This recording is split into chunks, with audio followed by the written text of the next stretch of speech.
Quality और consistent performance के लिए सिर्फ सिल्वर पंप्स एंड मोटर्स, नाम याद रखना। એક હસીના થી એક દીવાના થા. આ સોંગ તો તમે પણ સાંભળ્યું જ હશે. પણ જો આ જ હસીના કોઈ ખોટા રોમિયોના ચક્કરમાં ફસાઈ જાય તો, એ પણ એક હવસખોર રોમિયોના. નમસ્કાર, આજની ક્રાઇમ કહાની સાથે હું છું ખુશ્બુ પંડ્યા.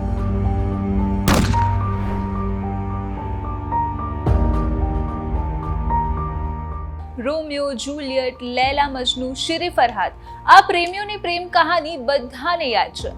पर एक ऐसे दिलबर का नाम पता है जिसने लव नहीं लव जिहाद किया है, जिसने नामे इश्क को बदनाम किया हो, જેને પ્રેમમાં પ્રેમ સિવાય બાકી બધું જ કર્યું છે. હર્ષિત ચૌધરી આ એ વ્યક્તિ છે જેને પોતાની ઓળખ એક આર્મી મેજર તરીકે આપી, જેને એક નહીં, બે નહીં, 3 નહીં, 15 જેટલી યુવતીઓને પોતાની પ્રેમ જાળમાં ફસાવી. તમને થતું હશે ને કે લવ જિહાદ અને હર્ષિત? તો હકીકત એ છે કે હર્ષિત ચૌધરીએ પોતાની નકલી ઓળખ આપી.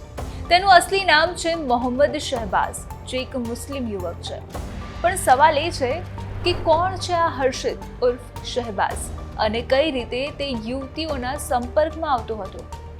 તો શહેબાઝે મેટ્રોમોનિયલ સાઇટ પર એક અકાઉન્ટ બનાવ્યું હતું. આ ઉપરાંત પણ તે જુદી જુદી ડેટિંગ એપનો ઉપયોગ કરતો હતો. તે ખાસ કરીને હાઈ પ્રોફાઇલ યુવતીઓના સંપર્ક સાધતો હતો. પોતાની ઓળખ એક આર્મી મેજર તરીકે આપીને યુવતીઓને પોતાના પ્રેમ જાળમાં ફસાવતો હતો. મોંઘી ગિફ્ટ્સ મોકલતો હતો, પ્રેમભરી વાતો કરતો હતો અને લગ્નની લાલચ આપી તેમની સાથે સંબંધ પણ બાંધતો હતો. આ ઉપરાંત તે યુવતીઓ પાસેથી પણ મોંઘી ડાર્ટ ગિફ્ટ લેતો હતો. પણ હવે તમને સવાલ થતો હશે ને કે એક આર્મી ઓફિસર શું આવું વર્તન કરી શકે? તો જ્યારે તે આર્મીમાં હતો ત્યારે પણ તેનું ગેરવર્તન આવું જ હતું. યુવતીઓ સાથે વાતો કરવી, ડ્યુટી પર ધ્યાન ન આપવું, આ બધું જોઈને તેને આર્મીમાંથી સસ્પેન્ડ કરી દેવામાં આવ્યો. આ સિવાય તેના લગ્ન થઈ ગયા હતા અને તેને 2 છોકરાઓ પણ હતા.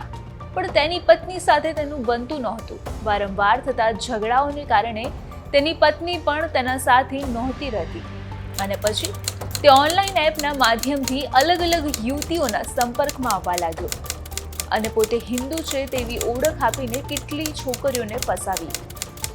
આ ઉપરાંત તેને નકલી આઈડી કાર્ડ પણ બનાવ્યા હતા. અને આખી વાતનો ખુલાસો ત્યારે થયો જ્યારે તેને એક ટ્રેનમાં ટ્રોલી બેગ ચોરી માટે પકડી પાડવામાં આવ્યો.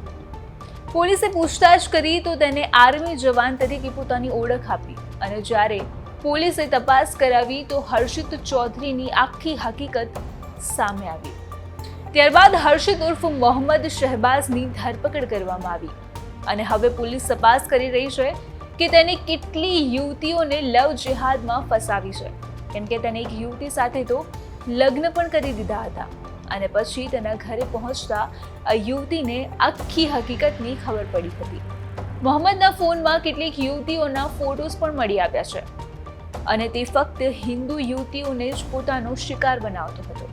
તેથી બીજો સવાલ એ પણ ઊભો થાય છે કે આરોપી હર્ષિત ચૌધરીએ શા માટે નકલી આઈડી બનાવી હતી? તેનો ઉદ્દેશ શું હતો? ખેર, અત્યારે તો સમગ્ર મામલે તપાસ હાથ ધરવામાં આવી છે અને હવે સામે આવશે કે આખરે કેટલી યુવતીઓને તેને આ પ્રેમ જાળમાં ફસાવી હતી અને આગળ તેનો પ્લાન શું હતો. તો અત્યારે ક્રાઇમ કહાનીમાં આટલું જ. આપણે ફરી મળીશું એક નવી કહાની સાથે. નમસ્કાર.